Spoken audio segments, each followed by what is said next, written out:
जादू की धूल। एक नन्हे बच्चे और फुफकारी बिल्ली का अनोखा सफर एक समय था, जब ऊंची ऊंची पहाड़ियों और घने जंगलों के बीच एक छोटा सा शांत गांव था। उस गांव में एक नन्हा बच्चा रहता था, जिसका नाम लियो था। लियो कोई साधारण बच्चा नहीं था। उसकी आंखें चमकती थीं, जैसे वह हर चीज के बारे में सवाल पूछना चाहता हो। और उसके छोटे छोटे हाथ हर चीज को छूकर खोजने के लिए तरस रहे होते थे। लियो का सबसे अच्छा दोस्त एक फुफकारी बिल्ली थी, जिसका नाम मोची था। मोची का फुफकारा हुआ फर सफेद था, जिसमें धूसर धब्बे थे, और उसकी हरी आंखें लियो जैसी ही उत्सुकता से भरी थीं। दोनों मिलकर उत्सुकता की एक अद्भुत जोड़ी बनाते थे। एक सुबह जब लियो बगीचे में खेल रहा था, तभी उसने कुछ अजीब देखा। एक चमकदार सोने की धूल का निशान, जो जंगल की ओर जा रहा था। यह धूल सूरज की किरणों में झिलमिला रही थी और धीरे-धीरे पेड़ों की छाया में गायब हो रही थी। लियो को यह बहुत दिलचस्प लगा। उसने अपने छोटे-छोटे हाथों से धूल को छुआ और मोची भी उसके पीछे-पीछे चली। म्याऊं! मोची ने ऐसे ही पूछा, अपना सिर झुकाते हुए। मुझे नहीं पता क्या है। लियो ने अपनी बच्चों वाली भाषा में बुदबुदाया। उसने निशान की ओर इशारा किया। लेकिन हमें इसे पता करना होगा। और इस तरह उनका सफर शुरू हुआ। जंगल के अंदर जाने पर हवा ठंडी हो गई और पक्षियों की चहचहाट धीमी पड़ गई। सोने की धूल उन्हें घुमा फिराकर ले गई, घने झाड़ियों से होकर मौस वाली चट्टानों पर से। रास्ते में उन्होंने अजीब सी चीजें देखीं। छाया में चमकने वाले फूल, मिठाई जैसी खुशबू वाले छत्रक और टोपी पहने खरगोशों का परिवार। उनके सिर पर टोपी क्यों है? लियो ने सोचा, एक खरगोश के कान को हल्का सा खींचते हुए। खरगोश ने अपनी नाक हिलाई, लेकिन परेशान नहीं हुआ। इसके बजाय वह आगे कूदा, जैसे उन्हें आगे बढ़ने के लिए कह रहा हो।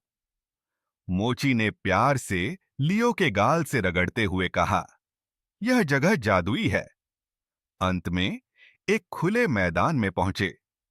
वहां एक विशाल पेड़ था, जिसकी छाल चांदी जैसी चमक रही थी और पत्ते तारों जैसे झिलमिला रहे थे।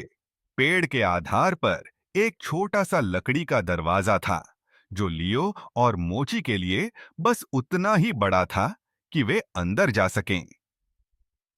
बिना किसी हिचकिचाहट के लियो ने दरवाजा खोला और दोनों अंदर घुस गए। उन्हें आश्चर्य हुआ। वे एक आरामदायक कमरे में थे, जहां हवा में चमकदार गोले तैर रहे थे। हर गोले में किसी व्यक्ति के जीवन का एक पल दिखाई दे रहा था। बच्चों की हंसी, परिवार का खाना पकाना, जानवरों का खेलना। ऐसा लग रहा था जैसे हजारों दुनियाएं एक साथ दिख रही हों। अचानक एक आवाज गूंजी, स्वागत है छोटे खोजकर्ताओं। लियो और मोची चौंके और उन्होंने देखा, एक छोटा सा चमकदार प्राणी उनके सामने तैर रहा था। यह एक जगन्नायक था, जो आधा जुगनू और आधा हेमिंगबर्ड जैसा दिखता था, और उसके पंख इंद्रधनुष जैसे चमक रहे थे। मैं लूमा हूं, अद्भुत चीजों की रखवाली करने वाली, उसने मुस्कुराते हुए कहा। मैं ऐसे ही रास्ते छोड़ती हूं उन लोगों के लिए, जो सामान्य से परे जवाब ढूंढने की हिम्मत रखते हैं। लियो ने उत्साह से हाथ पटके। ये क्या हैं? उसने गोलों की ओर इशारा किया। ये, लूमा ने समझाया, उन पलों की यादें हैं जब लोगों ने अपनी उत्सुकता का पालन किया। हर सवाल जो तुम पूछते हो, हर रहस्य जिसे तुम ढूंढते हो, वह एक चमक बनकर हमेशा के लिए इन गोलों में रहता है। मोची ने एक गोले को अपने पंजे से छुआ और वह फैल गया। उसमें दो बिल्लियों का एक छुपा हुआ गुफा दिखा, जहां खजाने भरे पड़े थे।